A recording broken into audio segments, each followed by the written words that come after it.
ఈ వీడియోలో మనం శివునాజ్ఞ లేనిదే చిన్న చీమైన కుట్టదు అని అంటారు కదా, అది ఎందుకో తెలుసుకుందాం. ఒకసారి నంది శివపార్వతుల ముందు వినమ్రంగా నిలబడి ఉన్నప్పుడు ఆ సమయంలో శివుడు సుదీర్ఘమైన ధ్యానంలో ఉన్నాడు. భగవంతుని నిశ్శబ్దం ఎంత లోతుగా ఉందంటే ఆ నిశ్శబ్దం నుంచి ఒక సృష్టి శబ్దం వినిపిస్తుంది. అప్పుడు పార్వతీదేవి, ప్రభు, మీరు ఎప్పుడూ ధ్యానంలో ఉంటారు, కానీ ఈ ప్రపంచం నడుస్తూనే ఉంది. జంతువులు పుడుతున్నాయి, చెట్లు పెరుగుతున్నాయి, వానలు కురుస్తున్నాయి. ఇది మీరు ధ్యానంలో ఉన్నప్పుడు ఎవరు చేస్తారు అని శివుడితో అంటుంది. అప్పుడు శివుడు చిరునవ్వుతో కళ్ళు తెరిచి, అది నా శక్తి అయిన శక్తిదేవి రూపంలో జరుగుతుంది.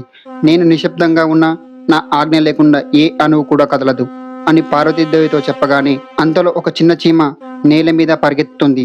ఆ చీమ కూడా నా ఆజ్ఞ లేకుంటే కదలదు అనగానే పార్వతీదేవి నవ్వుతూ, అది సాధ్యమేనా?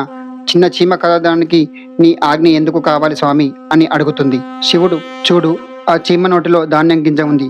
అది ఎత్తుకునే ముందు ఆ గింజ ఎక్కడి నుండి పడిందో, ఎవరి చిత్తం వల్ల వచ్చిందో తెలుసా? గాలి వీచిన దిశ, వాన పడ్డ సమయం, నేలలో జీవం, ఇవన్నీ నేను ఆజ్ఞ ఇచ్చిన ప్రకృతికి సంబంధించిన నియమాలే. ఆ నియమాల వల్లే ఆ చీమ ఆహారం పొందుతుంది. అందుకే ఆ చీమకు నేను కారణమే అని పార్వతీదేవితో శివుడు అంటాడు. ఒకరోజు దేవతలు శివుని దగ్గరికి వచ్చి, ప్రభు, మనం స్వేచ్ఛగా పనిచేస్తున్నామా లేక మీ చిత్తమే మమ్మల్ని నడిపిస్తుందా అని వారు శివుడిని అడగగానే అప్పుడు శివుడు వారితో, స్వేచ్ఛ ఉంది, కానీ ఆ స్వేచ్ఛ కూడా నా చిత్తం నుండి పుట్టింది. ఎలా అంటే, సముద్రానికి అలలు స్వేచ్ఛగా కదిలినా అవి సముద్రం నుంచి బయటకు రావు కదా, అలాగే మీరు చేసేది ప్రతిదీ నా చిత్తం లోపలే జరుగుతుంది. ప్రపంచంలోని ప్రతి కదలిక, ప్రతి పుట్టుక, ప్రతి మృత్యువు శివుని చైతన్యం అనే మహాశక్తి ద్వారా నడుస్తుంది అని వారికి సందేశం ఇస్తాడు.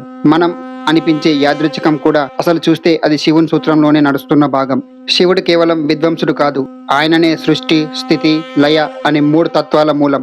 అందుకే ఆయన అనుమతి లేకుండా అణువు కూడా కదలదు, చీమ కూడా కుట్టదు. ఈ విధంగా పురాణాలు చెబుతున్నాయి. ఈ వీడియో కనుక మీకు నచ్చినట్లయితే ఓం నమః శివాయ అని కామెంట్ చేయండి.